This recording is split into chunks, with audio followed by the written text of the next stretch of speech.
నమస్తే, నేను మీ సతీష్.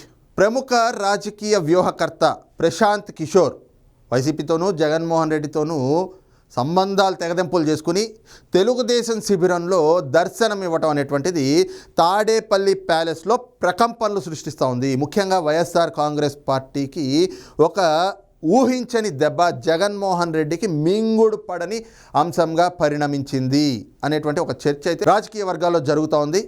దీనికి ప్రధానమైనటువంటి కారణం ఏమిటి అంటే, ఈరోజున ప్రశాంత్ కిషోర్ ఎప్పుడైతే తెలుగుదేశం శిబిరంలో అంటే విజయవాడలోని ఎయిర్పోర్ట్లో తెలుగుదేశం పార్టీ జాతీయ ప్రధాన కార్యదర్శి నారా లోకేష్తో కలిసి బయటకి వస్తున్నటువంటి వీడియో బయటకు వచ్చిందో, తర్వాత ఆయన లోకేష్ వాహనంలోనే ప్రశాంత్ కిషోర్ ఉండవల్లిలో ఉన్నటువంటి చంద్రబాబు గారి నివాసానికి చేరుకుని అక్కడ ఈ ముగ్గురు మధ్య భేటీ అనేటువంటిది జరిగిందో, అప్పటి నుంచి జగన్మోహన్ రెడ్డి సొంత ఛానల్ సాక్షి కానివ్వండి, లేదా వైఎస్ఆర్ కాంగ్రెస్ పార్టీ నాయకులు, ముఖ్యంగా ఈ రోజున జగన్ ప్రభుత్వంలో మంత్రులుగా ఉన్నటువంటి వాళ్ళు చేస్తున్నటువంటి ప్రకటనలు చూస్తూ ఉంటే ఇది ఏ స్థాయిలో ఆ పార్టీని కలవరానికి గురి చేస్తూ ఉందో అర్థమవుతూ ఉంది అనేటువంటి అభిప్రాయాలు కూడా వ్యక్తమవుతూ ఉన్నాయి. ఈ క్రమంలోనే వైఎస్ఆర్ కాంగ్రెస్ పార్టీ జగన్మోహన్ రెడ్డి చేసేటువంటి అవకాశవాద రాజకీయాలు ఎలాగా ఉంటాయి, అందితే జుట్టు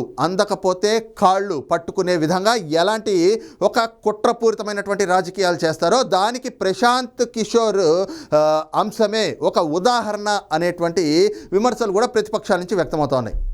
ఎందుకంటే ఇంతకాలం ఏదైతే ప్రశాంత్ కిషోర్ అనేటువంటి వ్యక్తి 2017 నుంచి కూడా జగన్మోహన్ రెడ్డి తోటి వైసీపీ తోటి కలిసి ట్రావెల్ చేస్తూ వచ్చారు. 2019లో అధికారంలోకి రావడానికి ఆయన స్ట్రాటజీలే పనిచేసినాయి. ఇక 2019లో అధికారంలోకి వచ్చిన తర్వాత జగన్మోహన్ రెడ్డి వాటేసుకుని మరీ థ్యాంక్స్ చెప్పినటువంటి పరిస్థితి.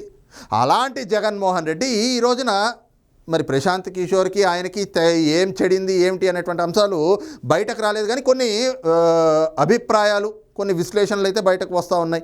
ఆ క్రమంలో ఆయన జగన్మోహన్ రెడ్డి తోటి వైసీపీ తోటి ఉన్నటువంటి సంబంధాలు తెగదెంపులు చేసుకుని బయటకి వచ్చేస్తే ఎలాంటి విషం చిమ్ముతా ఉన్నారు అనేటువంటి అంశాలే దానికి ఉదాహరిస్తూ ఉన్నాయి అనేటువంటి అభిప్రాయాలు కూడా వ్యక్తమవుతా ఉన్నాయి. ఏదైతే ఈ అంశం చోటు చేసుకున్నాక ప్రశాంత్ కిషోర్ తెలుగుదేశం శిబిరంలో దర్శనం ఇచ్చిన తర్వాత సాక్షి మీడియా, అంటే జగన్మోహన్ రెడ్డి సొంత మీడియా కదా, ఆ మీడియా రాతలు ఎలాగున్నాయి, అలాగే వైసీపీ నాయకులు ముఖ్యంగా మంత్రులు ఎలా మాట్లాడుతున్నారు ఒక్కసారి చూసి దానిపైన చర్చించుకుందాం. ఇది సాక్షి వెబ్సైట్లో వాళ్ళు ఏం రాశారు?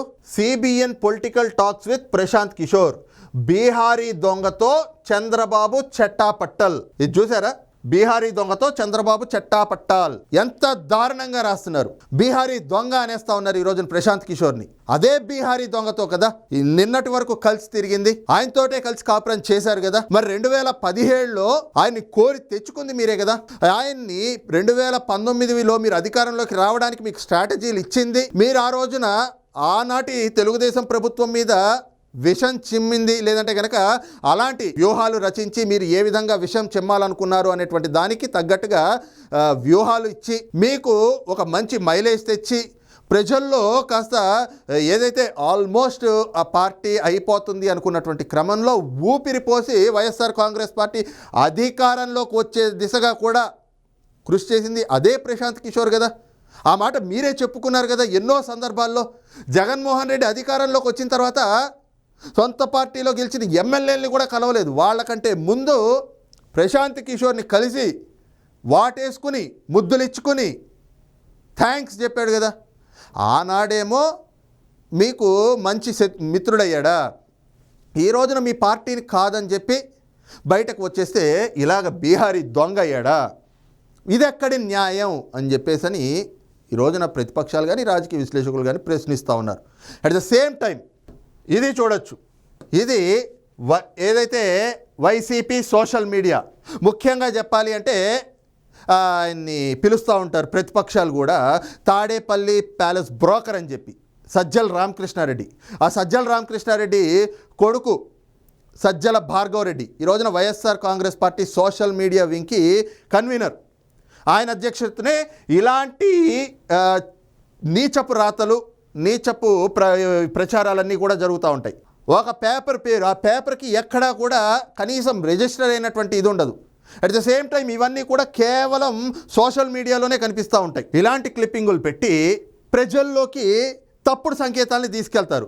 ఏంటంటే చంద్రబాబుతో పీకే భేటీ, అలాగే ఏపీ పాలిటిక్స్లో అనూహ్య పరిణామం, దీని వెనకాతలేదో బీజేపీ ఉన్నట్లుగాను, అలాగే ఇంకేవేవో సవాళ్లు రాబోతా ఉన్నాయి, ఈ రకమైనటువంటి కొన్ని ఇది చేసి ప్రజల్ని ఒక కన్ఫ్యూజన్ స్టేట్లోకి నెట్టేయాలి. ఎందుకంటే వాళ్ళు మొదటి నుంచి చేసే స్ట్రాటజీ అదే కదా. ఎప్పుడు చూసినా వైసీపీ ఒక సక్రమమైనటువంటి మార్గంలో రాజకీయం చేయడం తెలియదు. వాళ్ళవన్నీ కూడా కుట్రలు కుతంత్రాలే ఉంటాయి. కాబట్టి ఈ రకమైనటువంటి ఫేక్ ప్రచారాలతోటి, తప్పుడు ప్రచారాలతోటి ఎన్నో కుట్రలు చేస్తూ ఉంటుంది. At the same time Prashant Kishor, నిన్నటి వరకు మిత్రుడుగా ఉన్నటువంటి ప్రశాంత్ కిషోర్ ఈ రోజున ఏమయ్యారంటే, మెటీరియలే మంచిది కాకపోతే మేస్త్రి ఏం చేయగలడు అంటూ అంబటి రాంబాబు. మరి ఆ మెటీరియల్ అంత మంచిది కాదన్నప్పుడు నిన్నటి వరకు మీతో కలిపి ఎలాగ తిప్పుకున్నారు అని చెప్పేసి కూడా ఈ రోజున రాజకీయ విశ్లేషకులు, రాజకీయ వర్గాల్లో ఇవే చర్చలు జరుగుతూ ఉన్నాయి. ప్రశాంత్ కిషోర్ ఈ రోజున జగన్మోహన్ రెడ్డిని కాదని బయటకు వచ్చేయడానికి కారణాలు అనేకం ఉండొచ్చు. ప్రధానంగా ఈ రోజున పొలిటికల్ సర్కిల్స్లో వినిపిస్తుంది ఏమిటి అంటే, 2017లో ప్రశాంత్ కిషోరు ఆ పార్టీతోటి టైఅప్ పెట్టుకున్నారు, వ్యూహాలు ఇచ్చారు. అయితే ప్రధానంగా ఆయన ఇచ్చినటువంటి వ్యూహాల కంటే కూడా తమకి ఏ డైరెక్షన్లో వ్యూహాలు కావాలి అనేటువంటిది జగన్మోహన్ రెడ్డి ఒక డైరెక్షన్ చెప్తాడు. అంటే ప్రభుత్వం మీద విషం చెమ్మాలి, అలాంటి వ్యూహాలే మాకు కావాలి అని జగన్మోహన్ రెడ్డి అవే కోరతాడు. ఎందుకంటే 4.5 ఏళ్ళుగా జగన్మోహన్ రెడ్డి పరిపాలన చూస్తూ ఉంటే ఎలా వెళ్తూ ఉన్నాడు? ప్రజల స్వేచ్ఛ ఎక్కడైనా ఉందా? పోలీస్ స్టేషన్లకి వెళ్ళి ప్రజలు స్వేచ్ఛగా ఒక ఫిర్యాదు చేస్తే పోలీసులు తీసుకునే పరిస్థితులు ఉన్నాయా? వైఎస్ఆర్ కాంగ్రెస్ పార్టీ నాయకులు ఒక గోండాల్లాగా, బందిపోట్లలాగా తయారయ్యి, జగన్మోహన్ రెడ్డి పెద్ద బందిపోటు, ఆ బందిపోటు దగ్గర చిన్న బందిపోట్లు, వీళ్ళంతా కూడా ఎలా లూటీ చేస్తూ ఉన్నారు రాష్ట్రాన్ని. ఈ రోజున ఇళ్లల్లో ఉన్నటువంటి మహిళలకు కూడా రక్షణ లేని పరిస్థితులు వైఎస్ఆర్ కాంగ్రెస్ పార్టీ ప్రభుత్వంలో, వైసీపీ ప్రభుత్వంలో చూస్తూ ఉన్నాం. దళితులపైన దమనకాండ చూస్తూ ఉన్నాం. ఈ రోజున దళిత మహిళల్ని కూడా రేపులు చేస్తూ ఉన్నారు.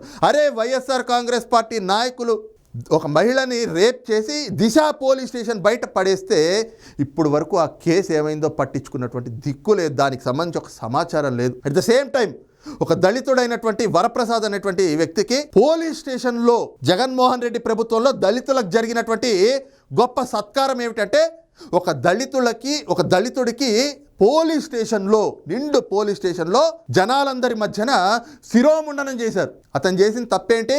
ఇసుక అక్రమ రవాణా పైన అడ్డుకునేటువంటి ప్రయత్నం చేశాడని చెప్పి అక్కడ లోకల్ నాయకుడి ఒత్తిళ్లతోటి పోలీసులు ఒక దళితుడికి శిరోముండనం చేశారు. ఒక డాక్టర్, దళితుడు ఏదైతే డాక్టర్ సుధాకర్, పిచ్చివాడిగా ముద్రీకరించి ఆయన్ని బలవంతంగా చావుకి దారి తీసే విధంగా, ఆ చావుకు బాధ్యత జగన్మోహన్ రెడ్డి ప్రభుత్వాన్ని. అలాగే జగన్మోహన్ రెడ్డి పార్టీలో ఎవరుంటారు?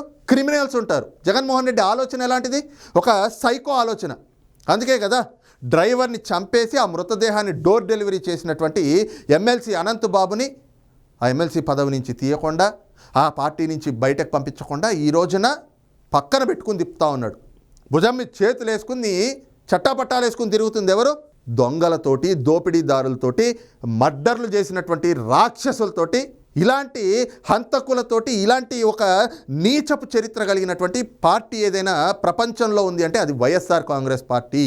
అలాంటి పార్టీకి వ్యూహాలు రచించి ఆయన ఆ పార్టీని అధికారంలోకి తెచ్చాడు. ఎంతగానో ఆయన కృషి ఆయన చేశాడు. ఆ రోజు నుంచి ఈ రోజు వరకు కూడా ప్రశాంత్ కిషోర్ మంచోడే అయ్యాడు. కానీ ఈ రోజున ఎప్పుడైతే తెలుగుదేశం పార్టీతోటి ఆయన టైఅప్ అవ్వడానికి వెళ్ళాడో అప్పటి నుంచి మాత్రం దొంగ అయిపోయాడు. కారణం ఏమిటి అంటే, అంత సహకరించినటువంటి ప్రశాంత్ కిషోరు జగన్మోహన్ రెడ్డి అధికారంలోకి వచ్చిన తర్వాత కూడా కొంతకాలం ఆ పార్టీతోటి ట్రావెల్ చేశాడు. ఈ క్రమంలోనే ప్రతి ఏటా కూడా ప్రభుత్వం పైన ఎలాంటి ప్రభుత్వ పనితీరు, జగన్మోహన్ రెడ్డి పనితీరు పైన ప్రజల్లో ఎలాంటి చర్చ జరుగుతోంది, ప్రజానాడి ఏ విధంగా ఉంది అనే దానిపైన సర్వేలు చేసినటువంటి క్రమంలో జగన్మోహన్ రెడ్డికి పూర్తి వ్యతిరేకంగా ప్రజాస్పందన వచ్చింది.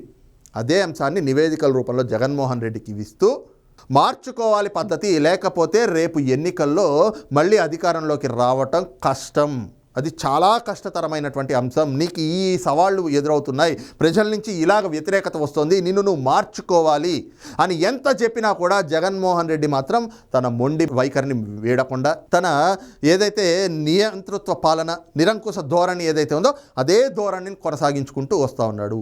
అదే సమయంలో ప్రజల నుంచి వ్యతిరేకత తీవ్ర స్థాయిలో పెరిగిపోయింది. ప్రజా తిరుగుబాటు ఇప్పుడు ప్రారంభమైంది. అట్ ద సేమ్ టైం ప్రతిపక్షాలకి ప్రజాస్పందన విశేషంగా పెరిగిపోతూ వస్తుంది. అలాగే ఈ రోజున ఆంధ్రప్రదేశ్లో వైఎస్ఆర్ కాంగ్రెస్ పార్టీకి అంటే అధికారంలో ఉన్నటువంటి పార్టీలో ఒక రాజకీయ అనిశ్చితి ఏమిటది అంటే ఆ పార్టీ నాయకులు జగన్మోహన్ రెడ్డి తీరు నచ్చక దాదాపుగా 80% మందికి ఎమ్మెల్యే టికెట్లు ఇవ్వట్లేదని, ఇంకో 10-15% మందికి స్థాన చలనాలంటూ కేవలం జగన్మోహన్ రెడ్డికి మాత్రం పులివెందుల సీట్ అలాగే ఉంటుందట. ఇంకా మిగతా అందరికీ కూడా మార్చేస్తాడు, లేదంటే స్థాన చలనాలు చేస్తాడు. ఈ రకమైనటువంటి ఒక కన్ఫ్యూజన్ స్టేట్ ఆఫ్ మైండ్లో ఉంటూ చేస్తున్నటువంటి రాజకీయాలు, ఒక అర్థం పర్థం లేని రాజకీయాలు, ఒక పరిపక్వత లేనటువంటి రాజకీయం చేస్తున్నటువంటి జగన్మోహన్ రెడ్డి ఆలోచనలు ఈ రోజున తాను రాజకీయంగా లబ్ధి పొందడానికి మా రాజకీయ భవితవ్యాన్ని నాశనం చేస్తున్నాడు, మా రాజకీయ భవిష్యత్తుని నాశనం చేస్తున్నాడు జగన్మోహన్ రెడ్డి అనేటువంటి నిర్ణయానికి వచ్చినటువంటి ఆ పార్టీ నాయకులంతా కూడా ఒక్కొక్కరుగా పార్టీని వీడుతున్నటువంటి క్రమం. ఎందుకంటే జగన్మోహన్ రెడ్డి క్షోభ పెడుతున్నాడు. ఈ పరిస్థితులతో విసిగి వేసారిపై ఆ పార్టీ నాయకులు కూడా ఎన్నికల ముందు పార్టీని వీడుతూ ఉన్నారు. ఇప్పటికే 10 సంఖ్యలో నాయకులు తట్టాబుట్టా సర్దేసి బయటకు వచ్చేశారు.